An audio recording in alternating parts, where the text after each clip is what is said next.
Programa Fora da Curva. Jornalismo, crítica e diversidade. Bom dia, são 11h30, começa agora ao vivo o programa Fora da Curva, seu programa que fala o que a maioria cala. Eu sou Adriana Santana, professora de comunicação da Universidade Federal de Pernambuco. Você já pode participar da nossa edição de hoje pelo facebook.com/programa Fora da Curva. Às 9 da noite vai ter reprise pela nossa rádio pública 99.9 FM, também pela 820 AM, nossa rádio universitária. Nós somos um país sem memória. Esse é o nosso tema de hoje, esta segunda-feira, 23 de abril de 2018. Participe, fala que a gente te escuta. Pode mandar sua pergunta que a gente já entra em contato já. E a gente também quer saber qual o jornalismo que você quer. Conta pra gente, é só fazer um vídeo curtinho, 30 segundos, mais ou menos, em qualquer formato, vertical, horizontal, diagonal, o que seja, e enviar para a página oficial do programa, facebook.com/programa Fora da Curva, dizendo o jornalismo que eu quero. As melhores respostas serão exibidas pela nossa equipe nas nossas redes sociais. E o nosso jornalismo aqui do Fora da Curva, você já sabe como é. É crítico, posicionado e honesto. Vez ou outra, a gente escuta declarações que parecem ter vindo de pessoas que ou não têm memória, né? Aquela memória compartilhada socialmente, não aprenderam com os livros de história ou então sofrem, entre aspas, de uma memória bem seletiva, como quando a gente assiste aos pedidos de retorno da ditadura civil-militar no Brasil, por exemplo. Pelo menos, de acordo com um levantamento realizado por um instituto de pesquisa chamado Instituto Paraná, 43% dos brasileiros defendem a volta da intervenção militar no nosso país. Então, hoje, o Fora da Curva discute se o Brasil é um país sem memória, com dois convidados que fazem dos registros documentais, dos registros históricos e da preservação da memória suas ferramentas de trabalho. Eu agradeço bastante a presença aqui nos nossos estúdios da Universitária FM, em Santo Amaro, de Antônio Jorge Siqueira, que é filósofo, doutor em História Social pela USP e é nosso professor da pós-graduação em História da UFPE. Muito bom dia, professor Jorge. Muito bom dia, professora Adriana. Muito bom dia aos rádio-ouvintes da FM Universitária, AM Universitária. Isso. É um prazer estar aqui em torno desse debate muito sugestivo. Prazer é todo nosso. Também cumprimento o professor Chico Sabarreto, que é doutor em Sociologia, mestre em Comunicação e professor de Antropologia e Museologia da UFPE. É isso, Chico? Isso mesmo. Bom dia, Adriana. Bom dia, Jorge. E reitero que é um prazer também para mim estar aqui participando dessa conversa. Vamos lá, que eu quero aprender bastante com vocês hoje. Sejam muito bem-vindos. Obrigada pela presença de vocês. Eu queria começar conversando, ouvindo o professor Jorge. Esse clichê, professor, de que o Brasil é um país sem memória, ele procede? Pois é, Adriana, é interessante porque você, quando iniciou aqui a introdução ao tema, você falou em memória seletiva. Uhum. Então, eu tenho a impressão que o Brasil, existe uma memória, nós temos uma memória, só que essa memória ela é extremamente seletiva, entende?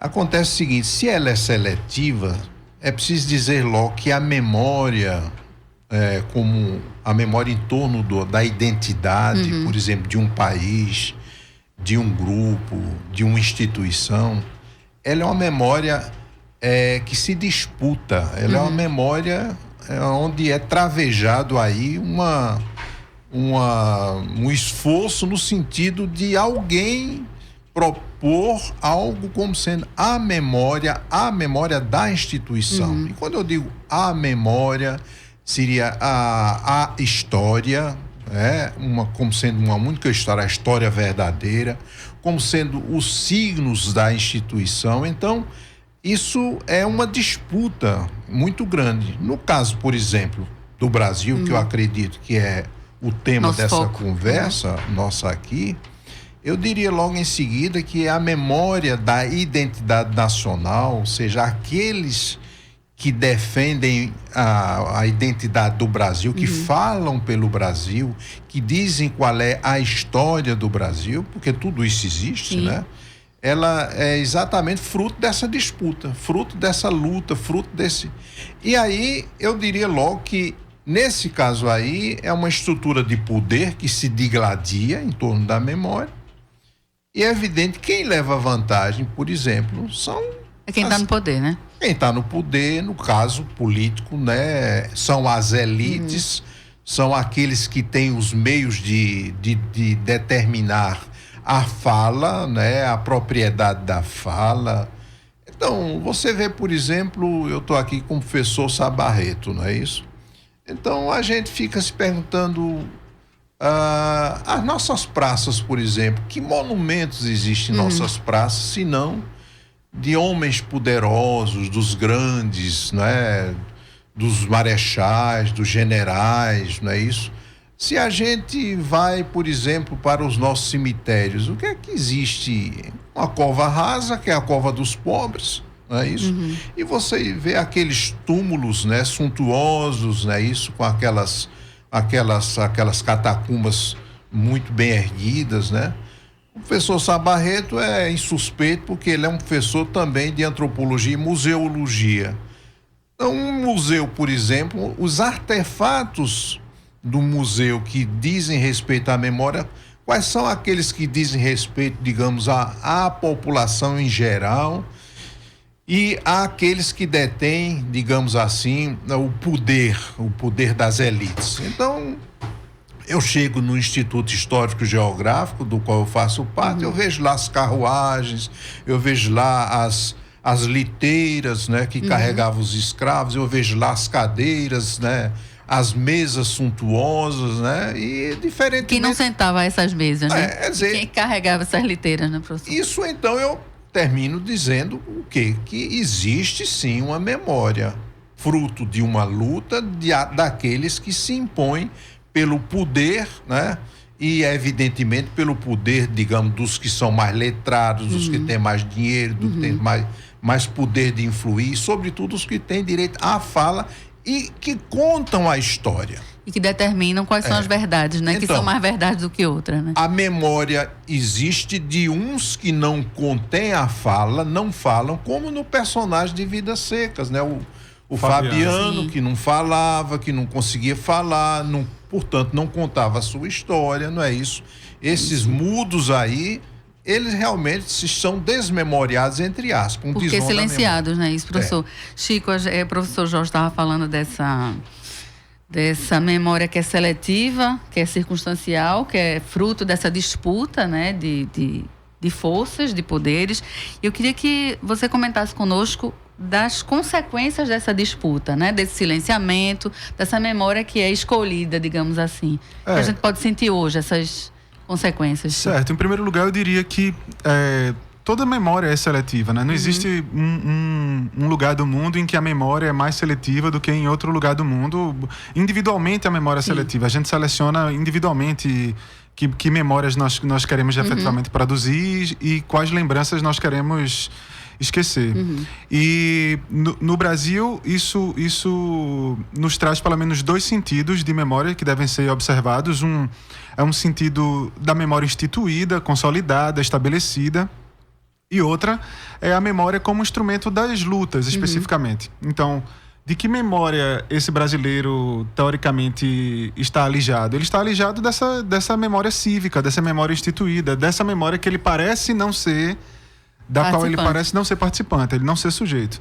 No entanto, esse mesmo brasileiro é sujeito de suas memórias no nível micro, no nível comunitário e, eventualmente, participa de um conjunto de atividades que representam a força dessas memórias, vamos dizer assim, locais, que... dialogam de certa forma, mas que digladiam de certa forma com essa memória cívica o tempo inteiro. O resultado disso, de fato, é um conflito que eventualmente se mostra mais ou menos evidente. Parece que a gente está vivendo um momento em que esse choque está mais evidente a partir do momento em que esses grupos se organizam numa luta por direitos e que eventualmente se conquista um conjunto grande de direitos de voz, direito de se colocar, os direitos de participar de determinados níveis do nível institucional da sociedade, ou seja, de entrar, de participar como sujeito dessa memória cívica, e o resultado disso, que a gente tem visto, é um grande conflito, um conflito que se faz mais evidente, porque os sujeitos da memória instituída, os sujeitos do poder, como o professor Jorge destacou, não acham isso interessante, né? Não é bom para que... A impressão, às vezes, né, é que a gente está vivendo em Brasis completamente diferentes, né? Em relação não só ao cotidiano, mas no que vem de narrativa, no que vem de história sobre os Brasis, né? A gente foi escutar algumas pessoas sobre os registros de memória que elas têm sobre o golpe de 64, sobre a ditadura civil-militar no Brasil. E eu queria convidá-los, a vocês e aos ouvintes, para escutar esses registros, por favor. Falar do período da ditadura militar, que foram um período de 21 anos, que começou em 64 e terminou em 1985. Que, infelizmente, tinha falta de democracia, suspensão dos direitos constitucionais, censura, forte repressão política. Em 31 de março de 64, as tropas de Minas Gerais e São Paulo se reuniram isso para apoiar João Goulart, que era o atual presidente, e que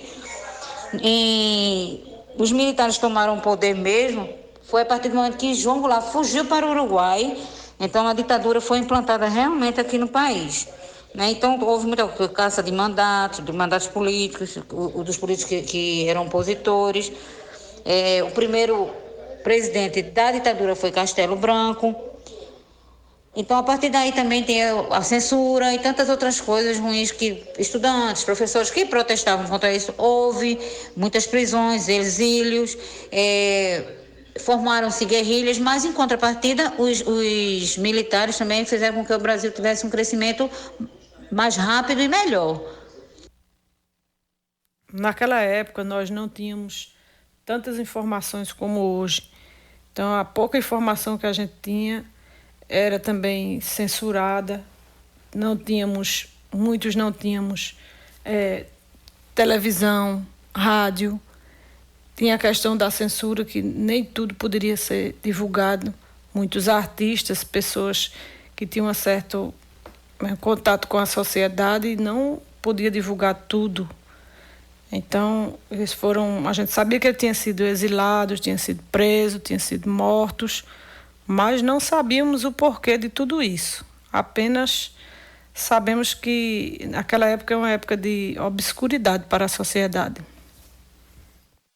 Bom, a gente escutou agora o depoimento de Fátima Gomes, de 48 anos, que é professora de educação especial, e anteriormente a gente escutou o depoimento de Marli Rodrigues Soares, de 56 anos, que é pedagoga. Eu agradeço bastante as nossas ouvintes pela participação. Eu aproveito e já entro aqui com uma opinião de um ouvinte, está nos acompanhando agora, Cleo Cirne. Tenho 60 anos, acho que fases obscuras existem em todos os governos, mas hoje parece ser lindo, ela usou entre aspas, a corrupção na mídia. As pessoas precisam distinguir o que é ditadura e o que é um regime militar. Professor Jorge, você poderia comentar essa declaração aqui da ouvinte Cleo Cirne? As pessoas precisam distinguir o que é ditadura e o que é regime. Olha, eu queria, se você me permite, voltar um pouquinho, porque aqui, essa nossa conversa, ela tem um fim. Nós somos professores e eu achei interessante um gancho aí que o Sá Barreto falou. Nós falamos de memória seletiva e ele falou em seguida, essa memória seletiva, ela tem um caráter de memória instituída. Isso é muito importante porque existe, eu diria, um terceiro tipo de memória, que é a memória instituinte, para dizer que aqueles que não estão sendo, tendo a sua memória preservada, não fazendo parte do poder, digamos, a grande maioria que está nas margens dessa memória cívica, dessa memória instituída, eles também têm uma memória.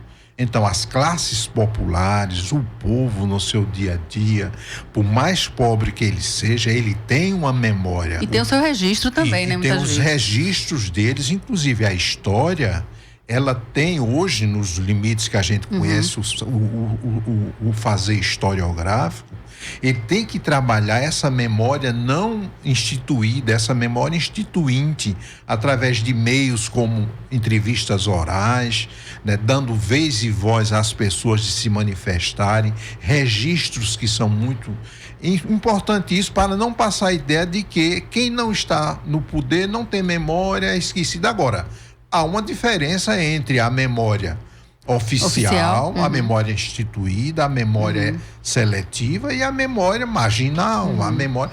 A gente vê, por exemplo, a dificuldade que tem as pessoas na cultura, por exemplo, as humanidades, né? O saber humano, entende? As dificuldades que tem as nossas expressões culturais de se perpetuarem, de se manterem, mas elas existem. Elas existem nas artes, no dia a dia, no imaginário das pessoas e são muito vivas. E de que maneira a gente resgata essas memórias que não são paralelas, são memórias existentes, são verdades, são fatos, só que estão alijados porque fazem parte dessa luta, muitas vezes desigual de poder. Como é que a gente tem visto, como é que a história, a antropologia tem resgatado essas outras memórias? Bom, existem metodologias alternativas de fazer com que a gente dê, no caso da história, da antropologia, que a gente, nos trabalhos de pesquisa, a gente dê vez e voz a esses que estão na subalternidade de uma memória esquecida. Por exemplo, as técnicas de entrevista oral, você entrevistar e ouvir as pessoas e fazer o registro das falas é extremamente importante. É muito importante.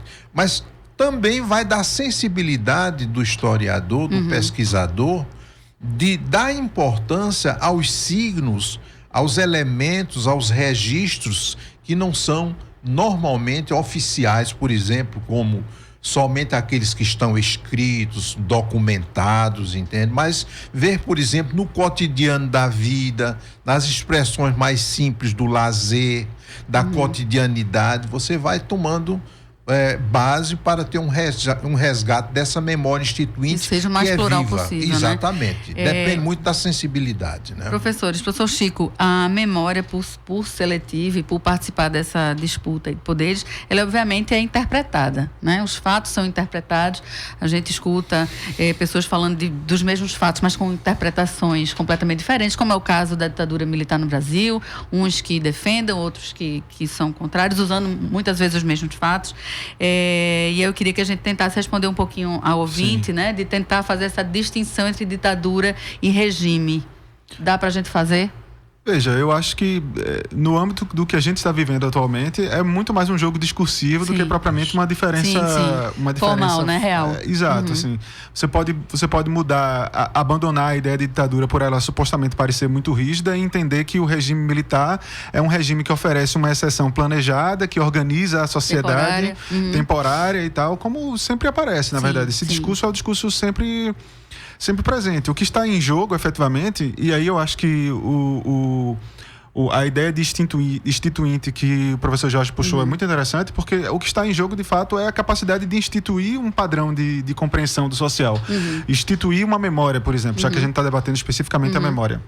Então, a instalação de um regime desse tipo impede que isso continue sendo parte de uma arena de disputa, impede que isso continue sendo objeto de uma disputa, de um conflito, uma tensão que passa a ser imposto, né? Exato. Assim, no momento que deixa de ser produto de uma tensão e passa a ser o objeto de um poder instituinte, nós perdemos a nossa capacidade de, ao menos, reivindicar o lugar de fala, né? Contar nossas histórias, exatamente. Né? Fazer com que elas cheguem às outras pessoas. Exatamente. Nesse processo, minha gente, a mídia também tem uma participação importante, né?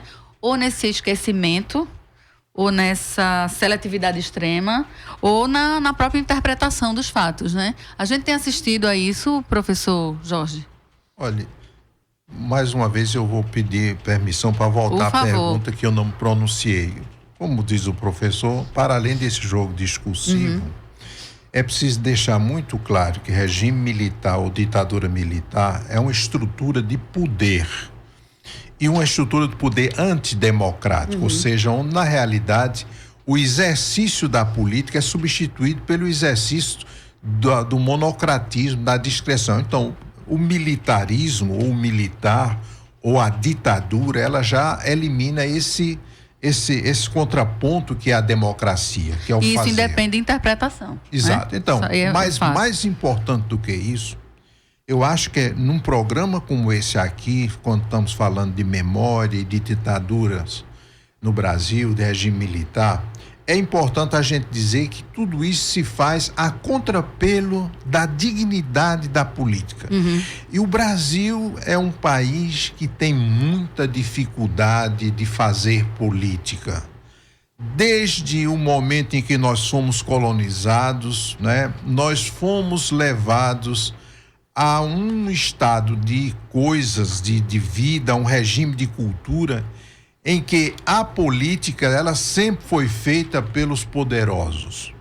Ou seja, o jogo dos partidos políticos na época do Brasil Império, que era simplesmente uma estrutura bipartidária de liberais e conservadores. Mas todos de uma mesma classe. Né? Ou seja, passava aquela ideia de que política era uma coisa ruim, sabe? E a elite passou a ideia de que era uma coisa ruim para todos, porque a eles ficava mais fácil fazer a política.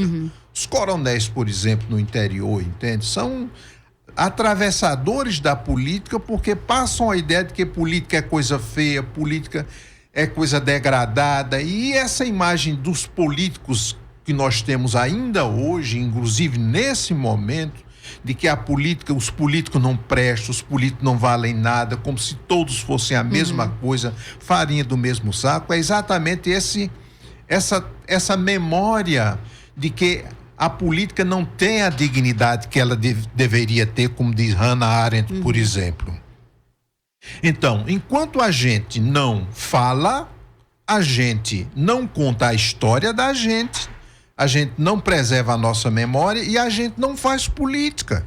É o que acontece no romance Vidas Secas, me permite dizer mais uma vez, homenageando Nelson Pereira dos Santos, que faleceu, o grande cineasta, né? Que filmou Vidas Secas, né? E que todos nós conhecemos o romance talvez melhor do que o próprio filme. Através do filme. Porque o herói Fabiano, ele não fala, não conta a história, e por não contar a história ele não faz política. Então ele é oprimido e deprimido, entende? Por essa questão. Essa questão da ditadura, ela se faz a contrapelo da política. Quanto mais uma sociedade for avessa à política, não assumir o seu papel de político, de cidadania como papel político, mas nós estamos fertilizando um campo propício à emergência do poder discricionário e do poder antidemocrático. Agora, voltando à questão da mídia que você colocou, não é isso? Veja, essa é um tema bem recente, porque a mídia diz respeito à informação e à opinião pública, a formação da opinião pública. O problema é que, mais uma vez, como nós estamos falando de uma estrutura de poder, a memória da nossa identidade, da nossa cultura, ela está nas mãos de quem detém o poder. E a mídia no Brasil, é evidente, em regime discricionários aqui, no momento de ditadura militar, até mesmo os meios de comunicação mais conservadores, entre aspas, eles foram vítimas da censura, não é? Mas, de qualquer maneira, todos nós sabemos que a mídia no Brasil, que é uma estrutura extremamente importante para o funcionamento da democracia, não é isso? Ela esteve nas mãos de quem? Nas mãos de uma elite que inclusive é uma elite familiar. Exato. Mais do que uma elite, é uma estrutura familiar, tanto que os jornais, né, seja a Folha de São Paulo, do Rio de Janeiro, do Nordeste, do Maranhão, do país inteiro, estão de Alagoas, eles estão em mãos de poderes privados, de estrutura privada e de famílias. Óbvio que o que vai passar, vai ser noticiado, vai ser filtrado, né, sob a capa, evidentemente, de uma liberdade de imprensa, de um discurso, né, de liberdade de imprensa, mas vai ser do interesse da comunidade de poder que plasma, digamos, a memória, a história e os meios de comunicação. É só reiterando que os poderes que governam o Brasil são poderes conservadores. Os poderes que sempre governaram o Brasil são poderes conservadores desde muito tempo. Isso está traduzido, obviamente, nas mídias.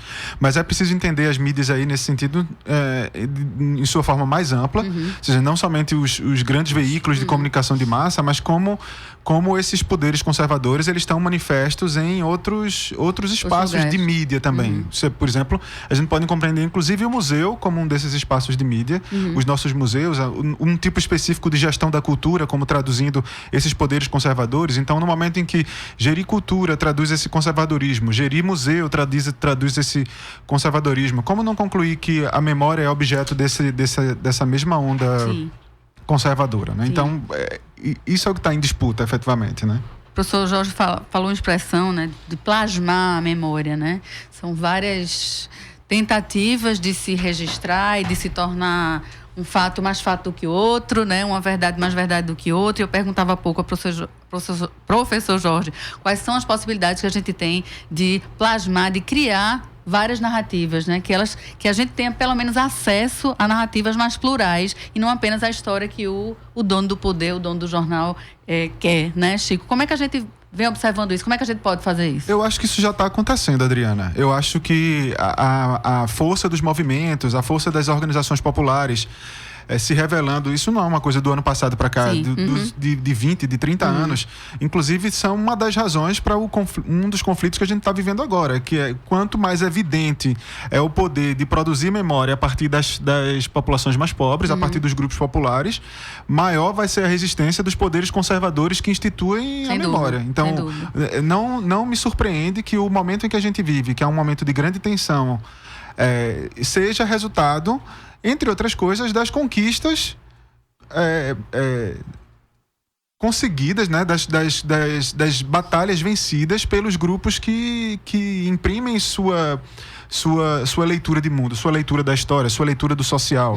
E o que acontece é que a gente precisa, de fato, num primeiro momento, reconhecer a insuficiência de uma narrativa cívica, oficial da memória. Então, vencida essa etapa, que eu acho que é algo que a gente está tentando fazer, pronto, então agora nós precisamos observar o que é que está acontecendo, o que é que já estava acontecendo, o que é que já estava sendo produzido, o que é que já estava sendo narrado, o que é que já estava sendo organizado através dessas populações, a partir desses grupos, dessas organizações, e como eles contribuem para construir uma experiência de nação radicalmente diferente daquela a qual nós sempre estivemos submetidos. Desde sempre, né?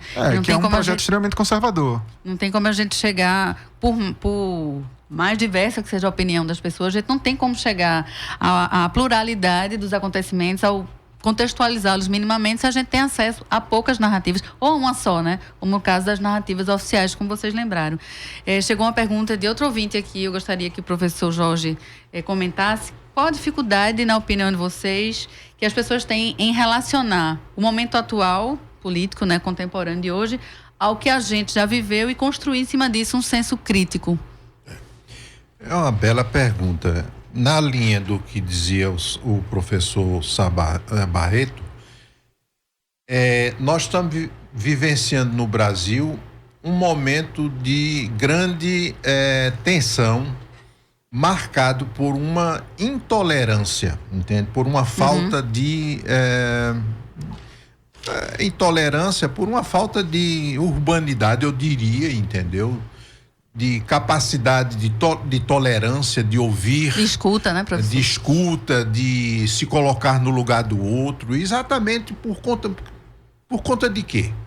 Por conta de uma coisa que é fundamental na história do Brasil, que a gente não presta muita atenção.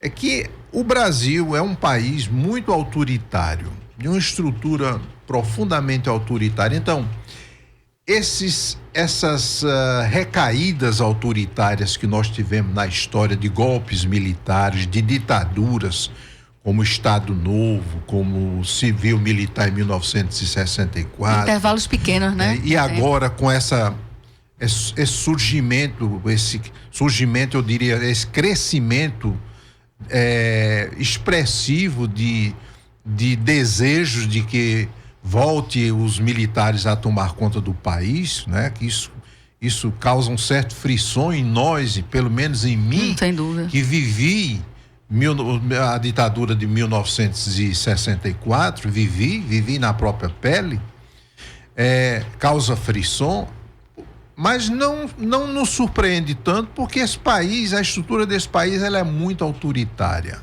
É um país onde as elites detêm o poder e elas tomaram de assalto na história do país o próprio Estado. Então, o Estado brasileiro é um Estado que foi depredado e assaltado por essa elite, que foi ela que colocou essa elite civil, que colocou os militares no poder. É bom que a gente diga isso, né? É bom que a gente diga isso. Então, é muito autoritária.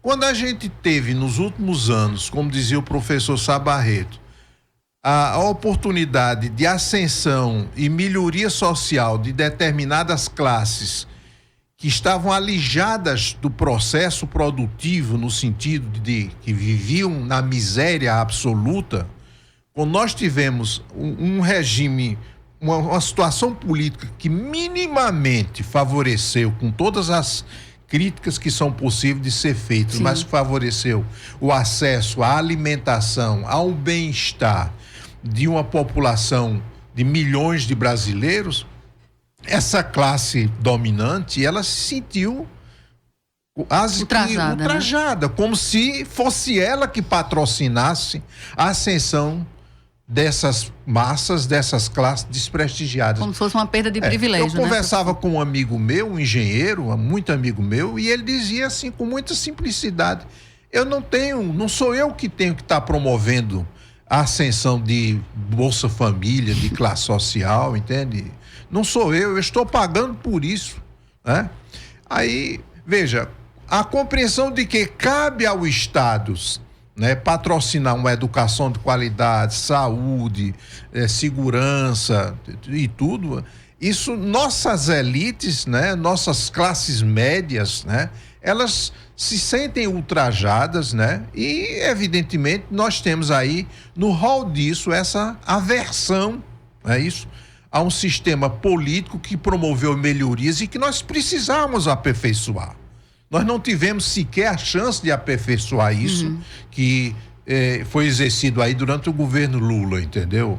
Nós não tivemos, nós precisava ser aperfeiçoado, mas sequer houve oportunidade. Essa elite atrabiliária, autocrática, autoritária, ela não abriu espaço para que a gente pudesse aperfeiçoar esse sistema.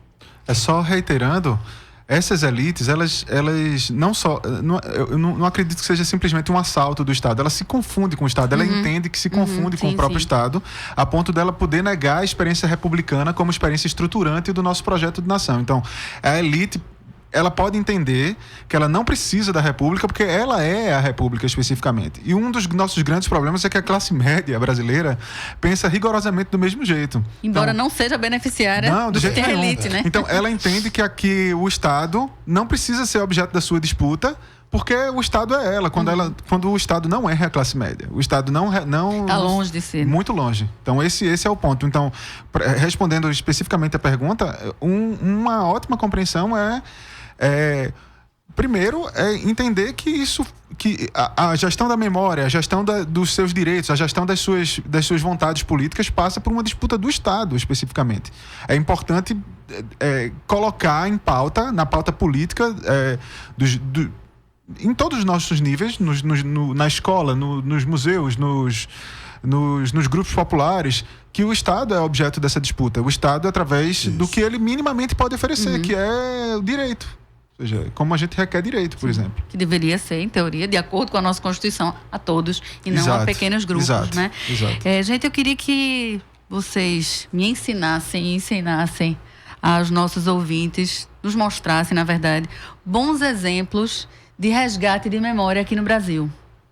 Temos bons exemplos que podem, por exemplo, nos ajudar num momento como o de hoje, contemporâneo, em que há esse ódio tão acirrado.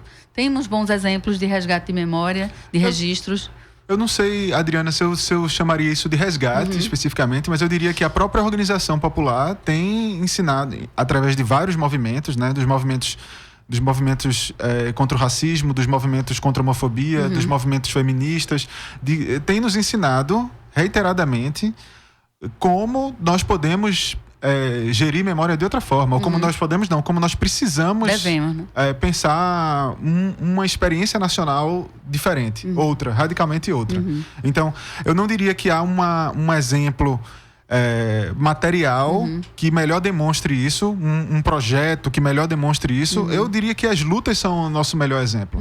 As lutas efetivamente, as lutas sociais são os nossos melhores exemplos do que pode ser essa outra memória. E aí não é algo que precisa ser resgatado especificamente, é algo que precisa se impor, né?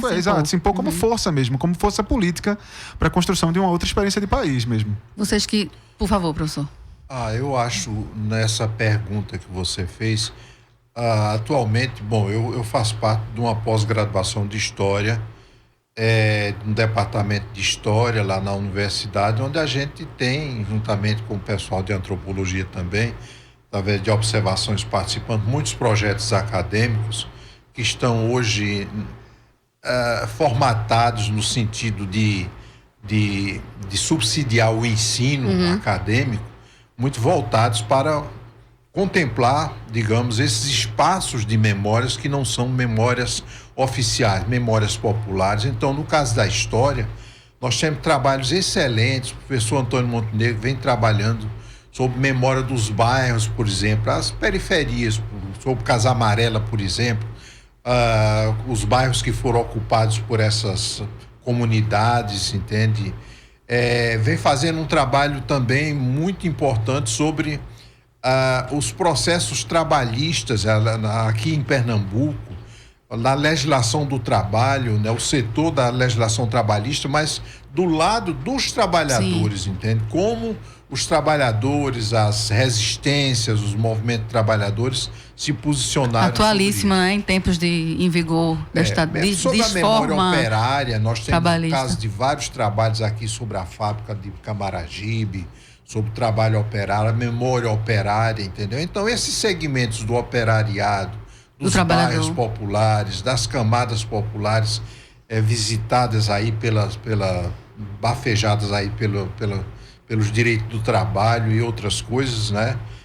Tem sido trabalhos muito importantes, significativos dessa memória que a gente vai abrindo espaço para que não desconstruir essa ideia de que a memória, ela trabalha a memória somente dos poderosos, a história política apenas, como se o cotidiano das pessoas, o lazer, não é isso? As lutas. As ocupações, as lutas pela sobrevivência, elas têm influenciado muitos trabalhos acadêmicos hoje nesse sentido. Maravilha. Professores, Chico, é uma pergunta corrente das ruas e das redes sociais. Os professores de história, as professoras de história vão ter um trabalhão para registrar as futuras gerações, nosso momento político atual, né? Não queria estar no lugar de vocês. Não, acho que os professores de história não, todo mundo aqui. Vamos é um trabalho coletivo, né? É um trabalho de todo mundo tentar entender o que é que está acontecendo. É um exercício que definitivamente não cabe aos historiadores, nem aos cientistas de maneira geral. Cabe a como nós estamos dispostos, de fato, a nos envolver com o que a gente quer fazer.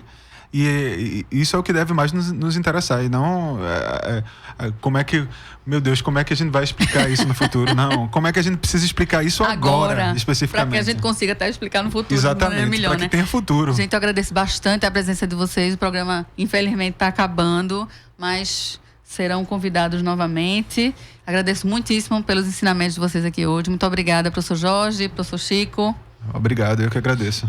Obrigado, Adriana, professora Adriana. Obrigada, eu que agradeço. Eu queria chamar agora Natália Serastu, nosso estudante de jornalismo, bolsista aqui do programa Fora da Curva, Nath Sonati, que vai dar um recado para vocês. Bom dia, Nath. Bom dia. Acontece hoje a jornada teológica Dom Helder Câmara, que vai debater sobre a doutrina social da Igreja e dos direitos humanos, com o escritor Marcelo Barros. O evento tem início às 18h30 no auditório Dom Helder Câmara, no Bloco A da Unicap. Para mais informações, é só entrar em contato pelo número 81-2219-4146. E é gratuita a entrada? A entrada é gratuita. 6h30 na Unicap hoje. Isso. Repete o nome do evento, por favor, O Natália. evento se chama Jornada Teológica Dom Helder Câmara. Maravilha. Gente, nossa equipe de rede social colocou no ar, no começo do programa, uma enquete no nosso Instagram do programa Fora da Curva, que perguntava o seguinte: o Brasil é um país sem memória? 100% dos ouvintes, dos participantes, disseram que sim, a gente é um país sem memória. 0% que não. Vamos mudar essa lógica. Agradeço bastante a Ed Rodrigues pela produção sempre impecável do programa. Geraldo Cavalcante pela técnica hoje luxuosa aqui no Fora da Curva. Agradeço também bastante aos estudantes de jornalismo Vitor Aguiar, Nath Sonati, Chainan França e Henrique Santos. Amanhã vocês vão ficar com a apresentação de Manina Aguiar, com a produção da professora Ana Veloso, que discutem as duas qual o valor social do trabalho doméstico. Não se esqueçam, por favor, de compartilhar esse programa, que já está disponível no facebook.com/programa Fora da Curva e também no nosso canal no YouTube. E, mais uma vez, estão todas e todos convocados a enviar um vídeo de mais ou menos 30 segundos, pode passar desse tempo também, contando pra gente o jornalismo que eu quero. Pode ser gravação horizontal, vertical, diagonal, de todo jeito, e enviar pela nossa página no Facebook. Os melhores serão divulgados nas nossas redes sociais. # o jornalismo que eu quero. Boa tarde, boa semana.